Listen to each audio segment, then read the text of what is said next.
नमस्कार दोस्तों भारत सरकार ने फॉरेन डायरेक्ट इन्वेस्टमेंट को लेकर कुछ बड़े बदलाव किए हैं। एक तो इंश्योरेंस के अंदर 100% लेकिन एलआईसी को बाहर रखा गया है। लेकिन दूसरी जो सबसे बड़ी खबर है वो ये है कि अब चाइनीज इन्वेस्टमेंट जो कि 10% तक अगर है तो उसको अलाउ किया जाएगा। अगर आप देख सकते हो खबर, government notifies FDI changes on China funds. इसको डिटेल में हम समझेंगे क्योंकि इसका थोड़ा सा इतिहास रहा है। 6 साल पहले जो गलवान वैली वाला इंसिडेंट हुआ था उसमें सरकार ने कुछ बदलाव किया, लेकिन उसमें कई इश्यूज आ रहे थे और इसी को देखते हुए फाइनली सरकार जो है इसमें भी अब चेंजेस कर रही है। इसको डिटेल से जानने की जरूरत है। चलिए आगे बढ़ते हैं, लेकिन उससे पहले आप सबको बता दूं, आप में से जो भी लोग यूपीएससी की तैयारी कर रहे हैं, चाहे 2027 हो 28 हो, कोई भी बैच लेना चाहते हैं, इसमें प्रीलिम से लेकर इंटरव्यू तक की पूरी पढ़ाई आपको कराई जाती है। 18 बुक्स का पूरा सेट आपके घर पर भेजा जाता है। यूज करना है आपको ये कोड अंकित लाइव। और कोई भी अगर आपको डाउट है, प्रॉब्लम है बैच से रिलेटेड, इस फोन नंबर पर कॉल करिए, मेरी टीम आपको गाइड कर देगी एंड लिंक कमेंट सेक्शन में दिया हुआ है। चलिए शुरुआत करते हैं। सबसे पहला क्वेश्चन है कि हुआ क्या। भारत सरकार ने ऑफिशियली नोटिफाई कर दिया है जो भी चेंजेस है under FEMA, foreign exchange management act, और इसके तहत यह कहा गया है कि कोई भी फॉरेन कंपनी अगर वो भारत में निवेश करना चाहती है ऑटोमेटिक रूट के थ्रू, अब ध्यान से समझिएगा, ऑटोमेटिक रूट और गवर्नमेंट रूट ये दो डिफरेंट रूट होता है एफडीआई के। ऑटोमेटिक रूट का मतलब ये हुआ, मान लो कोई अमेरिकन कंपनी है, वो भारत के टेक्सटाइल के किसी कंपनी को खरीदना चाहती है, 50% निवेश करना चाहती है, तो अगर ऑटोमेटिक रूट अलाउड है टेक्सटाइल सेक्टर में तो उस केस में सरकार कोई सवाल नहीं पूछेगी, अमेरिका की वो कंपनी भारत के किसी कंपनी में निवेश कर पाएगी। बस उसको आरबीआई जो कंप्लायंस है, जो भी रूल्स वगैरह थोड़े बहुत फॉलो करने होते हैं, जो फॉर्मेलिटी होती है वो आपको करना पड़ेगा, लेकिन सरकार आपको रोकेगी नहीं।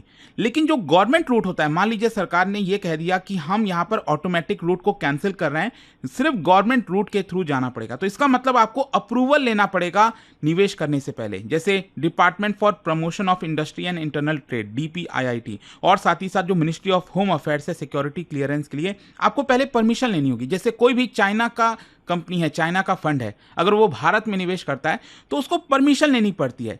लेकिन अगेन इसमें चीज़ें थोड़ी सी स्लो हो जाती हैं, प्रॉब्लम होता है, आसान नहीं होता है करना, क्योंकि इस भारत सरकार की डायरेक्ट निगरानी रहती है। तो ये दो रूट होते हैं। तो यहां पर अब हुआ क्या, ध्यान से समझिए कि अगर ऑटोमेटिक रूट के थ्रू कोई फॉरेन की कंपनी भारत के किसी कंपनी में निवेश करना चाहती है तो वो कर सकती है, अगर वो चाइना का इन्वेस्टमेंट उसमें नहीं है, या फिर मैं कह सकता हूं कि अगर भारत से सटे जो हमारे नेबर्स हैं, जैसे चाहे वो पाकिस्तान वैसे छोड़ ही दीजिए, उनके खुद के दिवाला निकले हुए हैं, वो भारत में क्या ही निवेश करेंगे, लेकिन पाकिस्तान, बांग्लादेश, क्योंकि सरकार ने ये एक नोटिफिकेशन जारी किया था कि जो हमारे नेबरिंग कंट्री हैं, जो हमारे लैंड से बॉर्डर सटता है, तो उनके वो जो है हमारे यहाँ पर डायरेक्टली ऑटोमेटिक रूट के थ्रू निवेश नहीं कर सकते, उनको परमिशन लेनी ही पड़ेगी। लेकिन अब सरकार ये कह रही है कि अगर उनका किसी फंड में निवेश है 10% तक तो वो भारत में निवेश कर सकते हैं। जैसे मैं आपको एग्जांपल बताता हूं, मान लो कोई अमेरिका की कंपनी है और वो 1000 रुपए भारत में एफडीआई कर रही, मैं एग्जांपल दे रहा हूं, राइट। तो अगर ये फंड में, ये जो अमेरिका की कंपनी है उसमें 10% का स्टेक है चाइना का, ठीक है, 10% का सिर्फ, ठीक है, मतलब अगर वो 1000 रुपए भारत में निवेश कर रहे हैं उसमें से 100 रुपए ये आपका चाइना का है, तब तो वो ऑटोमेटिक रूट के थ्रू अलाउड होगा। लेकिन जैसे ये 100 रुपए से ऊपर हो जाएगा, 101 हो जाएगा, मतलब 10% से जैसे ही ऊपर हो जाएगा तब वो ऑटोमेटिक रूट के थ्रू भारत में निवेश नहीं कर पाएंगे, चाहे वो कोई भी फॉरेन कंपनी हो, यूके की हो, फ्रांस की हो, अमेरिका की हो, ठीक है। अगर चाइनीज इन्वेस्टमेंट नहीं है तब तो कोई दिक्कत नहीं है, या फिर कोई भी हमारे नेबरिंग कंट्री के इन्वेस्टमेंट नहीं है तब तो कोई दिक्कत नहीं है, तब तो जो चाहे कर सकते हैं। लेकिन अगर चाइना का उसके अंदर इन्वेस्टमेंट है 10% से ज़्यादा, तब उनको सरकार से अगेन अप्रूवल लेनी होगी। लेकिन अगर 10% तक ही उनका स्टेक है, ओनरशिप है, तब उनको कोई भी परमिशन नहीं लेना है। अब इसके पीछे का कारण समझिए, क्या हुआ था, आपको याद होगा गलवान वैली वाला इंसिडेंट, मतलब हमारे कितने जो जवान हैं वीर गति को प्राप्त हुए थे 2020 में, और कहीं ना कहीं ये भी समझा जाता था कि उस समय कोविड का जो लेकर डिबेट चल रही थी कि चाइना किस तरह से जो कोरोना वायरस है वो फैलाया है, उसकी वजह से प्रॉब्लम हुई है, वो आपको याद होगा उस समय काफ़ी डिबेट चला करती थी। और कहीं ना कहीं उसी को ढकने के लिए, छुपाने के लिए आप कह सकते हो, एक चाइना ने ये भी चाल चली, क्योंकि पूरे दुनिया का, इनफैक्ट भारत में तो यही डिस्कशन होने लग गया ना, हम तो चाइनीज वायरस को तो भूल ही गए, हम पूरी तरह से यही डिस्कशन करने लग गए कि यहाँ पर किस तरह से भारत और चाइना के रिलेशंस खराब हो रहे हैं, चाइना ने किस तरह से अटैक किया है, ये सारी चीज़ों को लेकर डिस्कशन हो गया था। खैर, इन्हीं सारी चीज़ों को देखते हुए यहाँ पर हमने बड़ा फैसला लिया अप्रैल 2020 में। यहाँ पर सरकार ने एक प्रेस नोट जारी किया और ये कहा कि अगर हमारे लैंड बॉर्डर पर जितने भी देश आते हैं, चाहे वो बांग्लादेश हो, भूटान हो, नेपाल, क्योंकि देखो वो सब भारत में क्या ही निवेश करेंगे, लेकिन मेन तो चाइना हो गया ना। सीधा निशाना वैसे चाइना पर था, लेकिन हम डायरेक्टली चाइना नहीं बोल रहे थे। हम ये कह रहे थे कि जो लैंड बॉर्डर से सटे जितने भी हमारे जो कंट्रीज हैं, नेबरिंग कंट्रीज हैं, वहां से कोई भी इन्वेस्टमेंट भारत में ऑटोमेटिक रूट के थ्रू अलाउड नहीं होगा। अगर ₹1 भी वो निवेश करना चाहते हैं तो उनको सरकार से अप्रूवल लेनी पड़ेगी। और इसके पीछे का एक और सबसे बड़ा कारण मैं आपको बताता हूं। क्या था कि कोविड की वजह से शेयरों के दाम बहुत तेजी से क्रैश हुए थे, आपको याद होगा, एकदम लो पर चला गया था, निफ्टी हो, सेंसेक्स हो। और इसकी वजह से क्या थी कि जो कंपनीज थी वो अंडर वैल्यूड हो गई थी, बहुत सस्ते में मिल रही थी, और चाइना के पास अच्छा खासा पैसा है, तो चाइना बहुत सस्ते दाम पर हमारे कंपनीज को टेक ओवर कर सकती थी, होस्टाइल टेक ओवर हो सकता था। तो कहीं ना कहीं इसी को देखते हुए सरकार को यह निर्णय लेना पड़ा कि देखिए, अगर कोई भी चाइनीज इन्वेस्टमेंट या फिर ये जितने भी देश हैं वो हमारे देश में निवेश करेंगे तो उनको पहले सरकार से अनुमति लेनी पड़ेगी। यहां पर नेशनल सिक्योरिटी का भी कंसर्न था, डेटा, टेलीकॉम और बाकी जियो पॉलिटिक्स तो चली रही थी, गलवान वैली वाला जो क्लास था, इन सारी चीजों को देखते हुए। लेकिन अब इसमें बहुत बड़ी प्रॉब्लम आ गई। प्रॉब्लम क्या आ गई समझिए, क्या है कि दुनिया के, हमने तो किसको रेस्ट्रिक्ट करना चाहा, हम तो सिर्फ चाइना के ऊपर रेस्ट्रिक्शन लगाना चाह रहे थे ना, लेकिन इसका बुरा असर यह हुआ, दुनिया के बहुत सारे ऐसे फंड्स हैं जो भारत में निवेश करना चाह रहे थे लेकिन वो कर नहीं पा रहे थे।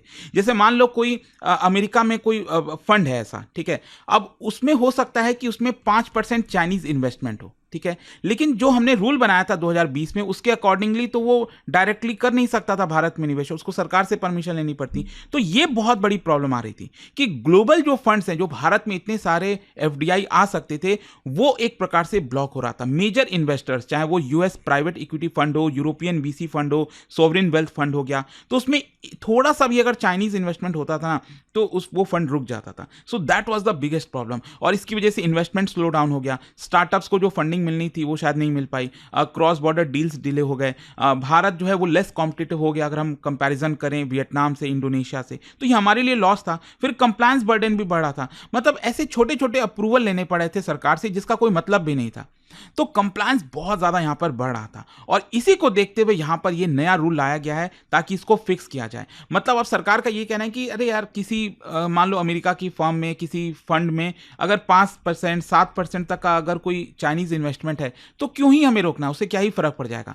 तो सरकार ने कहा कि चलो ठीक है, अब 10% तक अगर कहीं भी चाइनीज इन्वेस्टमेंट है और वो कंपनी हमारे यहां निवेश करना चाहती है तो हम उसको अलाउ कर देंगे विदाउट एनी हैसल, ठीक है, उसको अलाउ किया जाएगा। और देखो इसके पीछे का लीगल कॉन्सेप्ट समझिए, यहां पर हम बेनिफिशियल ओनरशिप की बात करते हैं, ये आपको पीएमएलए के अंदर देखने को मिलता है। बेनिफिशियल ओनरशिप मतलब कुछ सब्सटेंसिव होना चाहिए ना। अगर मान लो कोई ऐसा वीसी फंड है अमेरिका में जिसमें 40% का चाइनीज इन्वेस्टमेंट है, तो एक्चुअल में चाइना जो है उसको कंट्रोल कर रहा है, लेकिन अगर वहीं चाइनीज इन्वेस्टमेंट सिर्फ 2% है, 4% है, 5% है, तब तो चाइना उसको कंट्रोल नहीं कर रहा है। तो हमारा मेन अब मकसद ये हो रहा है कि यहां पर जहां पर चाइनीज का कंट्रोल नहीं है उसको हम अलाउ कर दें। हाँ, जैसे ये 10% से ऊपर चला जाता है, क्योंकि फिर उसमें आपको अच्छा खासा से आ जाता है, चाइना दखल दे पाएगा, इसीलिए हमने ये 10% का एक प्रकार से थ्रेशोल्ड बनाया है। और इसके पीछे का इकोनॉमिक रैशनल है, इसकी वजह से अब ग्लोबल कैपिटल अनलॉक हो जाएगा, भारत कॉम्पिटिटिव बन जाएगा, जो फंड्स भारत में काफी समय से रुके हुए थे वो अब विदाउट एनी डिलेज आ सकेंगे, भारत अब ज्यादा प्रिडिक्टेबल रहेगा, इन्वेस्टर फ्रेंडली रहेगा। दूसरा, स्टार्टअप इकोसिस्टम को बूस्ट मिल सकता है, हमारे जो वेंचर कैपिटल, प्राइवेट इक्विटी, जो स्टार्टअप जो डिपेंडेंट होते हैं हमारे स्टार्टअप्स इनके ऊपर, तो उनको पैसा मिलेगा। जो मिक्स्ड इन्वेस्टर्स बेसेस है इंक्लूडिंग चाइना, वो हमारे यहां पर आ सकेंगे। मैन्युफैक्चरिंग को पुश मिलेगा, specially electronics, semiconductor, EVs, renewable energy, ये सब जो है ग्लोबल फंडिंग के ऊपर काफी निर्भर रहते हैं। अगर ग्लोबल फंडिंग नहीं आएगी तो ये सेक्टर्स प्रॉब्लम में आ जाएंगे। फिर करेंसी और मैक्रो इकोनॉमिक एंगल भी है, क्योंकि अगर ज्यादा फंड आएगा मतलब जो कैपिटल इनफ्लो है वो स्टेबल हो जाएगा, रूपी को भी सपोर्ट मिलेगा। अब आप देखिए किस तरह से रूपी हिस्टोरिक लो पर चला गया है, 95 को भी क्रॉस कर चुका है। तो इसी की वजह से सरकार ये डिसीजन लिया है। अच्छा, यहां पर एक और इंटरेस्टिंग चीज बताता हूं। अभी 2 दिन पहले एक आंकड़ा है जिसमें बताया गया कि भारत का नेट एफडीआई काफी नीचे है। मैं आपको दिखाता हूं क्या। ग्रॉस एफडीआई इनफ्लो भारत में स्ट्रांग है $88 बिलियन, लेकिन जो नेट एफडीआई है वो सिर्फ $6 to 7 बिलियन है। अब नेट एफडीआई क्या होता है समझने की कोशिश करिए। एफडीआई तो आप समझ लिए कि फॉरेन से अगर कोई भी पैसा आ रहा है, फॉरेन कंपनीज निवेश कर रही हैं भारत के अंदर लॉन्ग टर्म के लिए, ध्यान रखिएगा, तो उसको हम एफडीआई कहते हैं, फॉरेन डायरेक्ट इन्वेस्टमेंट। अब जरूरी थोड़ी है कि सिर्फ फॉरेन से ही भारत में पैसा आ रहा है, जो पैसा भारत में है वो भी तो बाहर जा रहा है, ठीक है। अब इसमें नेट एफडीआई में क्या होता है, जब आप ग्रॉस एफडीआई को आउटफ्लो से माइनस कर देते हैं। अब आउटफ्लो क्या है ये समझ लीजिए, इसमें तीन चीजें आती हैं। इसमें जैसे प्रॉफिट रिपैट्रिएशन, डिविडेंड हो गया, रॉयल्टीज हो गया। जैसे मान लो कोई अमेरिका की कंपनी है, उसने भारत की किसी कंपनी में 1 करोड़ रुपए निवेश किया था।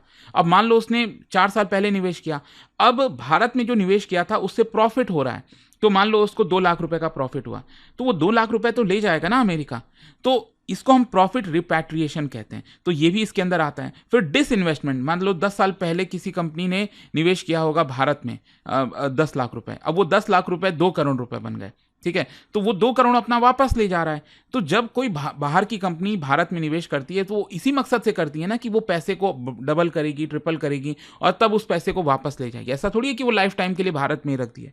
तो डिसइन्वेस्टमेंट। फिर आउटवर्ड डायरेक्ट इन्वेस्टमेंट भी होता है, जो भारत की कंपनियां हैं वो भी तो इन्वेस्ट करती हैं विदेशों में, चाहे अफ्रीका है, यूरोप है, अलग अलग जगह पर। तो ये सारी चीजें आउटफ्लो के अंदर काउंट होती हैं। तो ग्रॉस एफडीआई अगर $88 बिलियन है, तो आउटफ्लो मान लो अगर मैं कहता हूं $80 बिलियन हुआ, तो इसका मतलब क्या हो गया कि हमारा जो नेट एफडीआई वो $8 बिलियन, तो वही हुआ है। 6 to 7 बिलियन डॉलर का ही नेट एफडीआई है। और देखो इस मतलब आप कह सकते हो कि हाँ नेट एफडीआई कम है, लेकिन इससे आप एक पॉजिटिव वो भी ले सकते हो कि जैसे मान लो प्रॉफिट रिपैट्रिएशन, कि अगर कोई विदेशी कंपनी भारत में निवेश कर रही है तो उसको प्रॉफिट हो रहा है तभी तो वो ले जा पा रही है। प्रॉफिट नहीं होगा तो भारत में क्यों कोई निवेश करेगा। तो एक पॉजिटिव सिग्नल भी है कि भारत में बिजनेस प्रॉफिटेबल है, शेयर मार्केट से पैसा निकल रहा है, अच्छी बात है। इसके अलावा एक और जो इंपॉर्टेंट खबर है एफडीआई को लेकर वो है इंश्योरेंस सेक्टर में। इंश्योरेंस सेक्टर में भारत सरकार ने 100% फॉरेन इन्वेस्टमेंट नोटिफाई कर दिया है। अब इसका भी मैं आपको थोड़ा सा इवोल्यूशन बताता हूं। क्या था कि 2000 के पहले आप देखोगे प्री लिबरलाइजेशन, तो इंश्योरेंस सेक्टर फुल्ली डोमिनेट किया जाता था दो कंपनी के द्वारा, एक तो एलआईसी जो अभी भी, फिर जीआईसी जनरल इंश्योरेंस। मतलब कोई प्राइवेट फॉरेन पार्टिसिपेशन उतना ज्यादा था नहीं। 2000 के पहले यही जो सरकारी कंपनीज थी वही थी। फिर 2000 में हमने यहां पर इंश्योरेंस सेक्टर को थोड़ा सा ओपन किया और प्राइवेट प्लेयर्स को अलाउ कर दिया। 26% जो एफडीआई है वो हमने यहां पर अलाउ की। तो फॉरेन प्लेयर्स भी अब यहां पर माइनॉरिटी पार्टनर्स बन सकते थे भारत के इंश्योरेंस कंपनी के अंदर। और इसीलिए आपको याद होगा पहले कुछ साल पहले यहां पर क्या होता था कि अक्सर दो नाम दिखते थे, एक फॉरेन की कंपनी का नाम होता था और भारत की किसी कंपनी का नाम होता था। वो दोनों मिलकर यहां पर इंश्योरेंस कंपनी चलाते थे। जैसे एग्जांपल के तौर पर बजाज अलायंस आपने सुना होगा, राइट। तो यही होता था कि फॉरेन कंपनी का भी इन्वेस्टमेंट था, ये चीजें थी। फिर धीरे धीरे करके हमने फर्दर इसको लिबरलाइज किया। 2015 में इंश्योरेंस सेक्टर में हमने इसको 26% से बढ़ाकर 49% किया और 2021 में 74% कर दिया। और अब फाइनली यहां पर आप देख सकते हो 100%, मतलब कोई फॉरेन कंपनी है अगर वो भारत में अपना इंश्योरेंस कंपनी खोल रही है या फिर किसी इंडियन कंपनी को एक्वायर कर रही है तो 100% स्टेक अपना वो रख सकती है। ये इंपॉर्टेंट हो जाता है। लेकिन हाँ ऑब्वियस सी बात है 100% एफडीआई रखने का मतलब ये थोड़ी है कि भारत सरकार कोई सवाल नहीं पूछेगी। भारत के अंदर आप काम कर रहे हो ना, तो यहां पर जो भी रूल्स एंड रेगुलेशंस हैं, जो आईआरडीएआई है, इंश्योरेंस रेगुलेटरी डेवलपमेंट अथॉरिटी, वो जो भी नियम बनाती है आपको उसको फॉलो करना होगा। जो इंश्योरेंस एक्ट है 1938, फेमा रूल्स है, उन सबका पालन करना होगा। ये इंपॉर्टेंट है। अच्छा, एलआईसी को इससे बाहर रखा गया, अगेन इंपॉर्टेंट है यहां पर, क्योंकि एलआईसी में यह बोला गया है कि मैक्सिमम 20% तक ही एफडीआई अलाउड होगा। अब ऐसा क्यों? सबसे पहला है फाइनेंशियल स्टेबिलिटी रोल। एलआईसी सिर्फ इंश्योरेंस के पर्पज से नहीं, आप देखिए बहुत हेविली इन्वेस्ट करती है। जैसे सरकार कोई बॉन्ड जारी कर रही है उसमें निवेश करेगी, इंफ्रास्ट्रक्चर में, पीएसयू स्टॉक्स में, तो ये फाइनेंशियल शॉक अब्जॉर्बर का तरह काम करती है। तो एलआईसी में हम फॉरेन इन्वेस्टमेंट बहुत ज्यादा अभी रख नहीं सकते। फिर इसके अलावा सॉवरेन बैकस्टॉप का फंक्शन, मतलब आपने देखा होगा कई बार कंपनीज में क्राइसिस आ जाती है। फॉर एग्जांपल आईडीबीआई हो गया, आईडीबीआई में 49-50% जो है एलआईसी ने निवेश कर रखा है। कई ऐसी कंपनीज होती हैं, बैंक्स होते हैं जहां पर बचाना जरूरी हो जाता है, उसमें एलआईसी जो है वो निवेश करने लगती है। तो अगेन ये भी भारत के सॉवरेनिटी के लिए काफी इंपॉर्टेंट हो जाता है। फिर पब्लिक का भी तो ट्रस्ट है, मिलियंस ऑफ इंडियंस एलआईसी को ट्रस्ट करते हैं, गवर्नमेंट बैक्ड है, हाई फॉरेन ओनरशिप है। तो हाई फॉरेन ओनरशिप की वजह से ट्रस्ट कम हो जाएगा, पॉलिटिकल बैकलैश आ सकता है और लीगल कंस्ट्रेंट भी है, क्योंकि एलआईसी का जो वो एक अलग सही कानून है पार्लियामेंट में। बाकी कंपनीज के लिए तो आपका जो इंश्योरेंस है उसके हिसाब से चलती हैं चीजें, लेकिन एलआईसी का एक्ट है अपना अलग से, उसके हिसाब से चलती हैं, इसीलिए इसको अलग रखा गया। तो आई होप आपको डिटेल में आप समझ में आ गया होगा कि भारत सरकार ने एग्जैक्टली किया क्या है, एफडीआई के अंदर इतने बड़े कौन कौन से बदलाव थे। और जाने से पहले एक बहुत ही इंटरेस्टिंग क्वेश्चन, क्या बता सकते हो भारत में, मतलब पहला Indian owned life insurance company कौन सा है first Indian own life insurance company? और इसका राइट आंसर आप सब जानते हैं, मेरे इंस्टाग्राम पर तो मिलेगा ही, वहां पर अगर आप नहीं हो कोई बात नहीं, टेलीग्राम से ले सकते हैं इसका सही उत्तर। और दोस्तों जैसा मैंने आपको बताया, अगर आप यूपीएससी की तैयारी कर रहे हैं, कोई भी बैच चाहते हैं, आपको बस यूज करना है ये कोड अंकित लाइव मैक्सिमम डिस्काउंट के लिए। और ये फोन नंबर है, कोई डाउट है, प्रॉब्लम है बैच से रिलेटेड, इस पर कॉल करिए, मेरी टीम आपको अच्छे से गाइड कर देगी। स्टडी IQ IAS, आपका सिलेक्शन हमारा मिशन।